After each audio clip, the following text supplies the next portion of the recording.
The dawn hung over the base like a suspended breath. Fog rolled across the tarmac, curling around the sleek lines of military jets like ghosts unwilling to move. Captain Alara Voss stared through the canopy, the cold metal frame pressing against her palms, and let the silence settle around her like an old wound. The smell of jet fuel was sharp, familiar, grounding, yet beneath it lingered the memory of failure she refused to name. She had been here before years ago, when a mission went sideways and someone didn't make it back. She had carried that loss like a scar beneath her uniform, beneath the stoic mask she showed the world.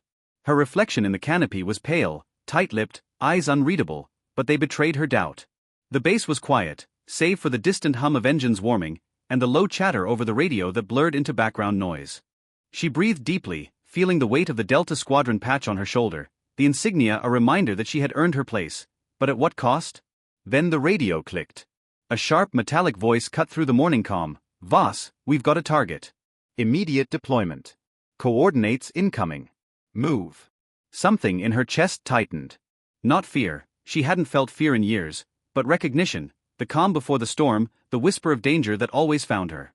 She swung open the canopy, the mist licking her boots, and stepped toward the jet that waited like a coiled predator. The jet roared to life beneath her hands, the engines vibrating like a pulse through her bones. Altimeter readings flickered, warning lights glimmered, yet all of it was familiar, comforting even. She climbed into the sky, the earth dropping away, clouds brushing her visor as the world narrowed to altitude, speed, and mission.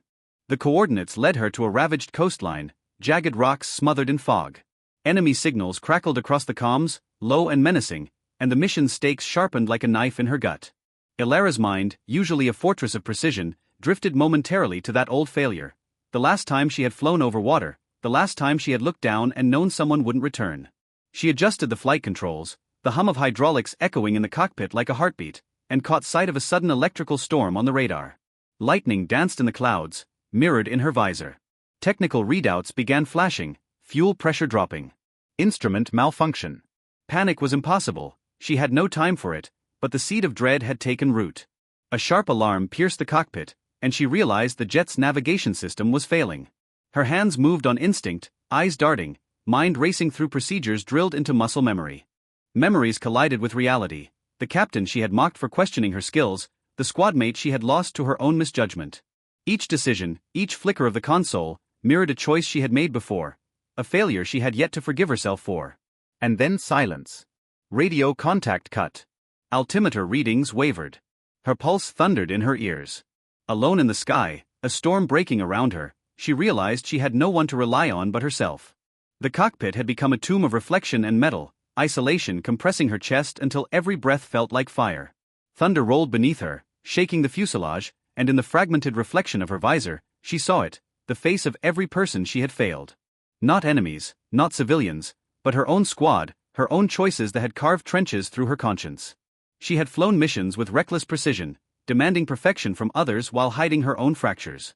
And now, with the storm tearing at the jet, she confronted the truth. She had blamed herself too long. The failure, the loss, the guilt, they were hers, yes, but they did not define her. The enemy wasn't only out there in the clouds, it was in the doubt she carried inside her. Her hands tightened around the yoke. A choice spread before her: give in to the collapse, let the storm claim her, or fight, not just the elements, but herself. With a deep breath, she realigned the jet, recalibrated the failing instruments, and whispered a promise into the roar of the wind: not this time.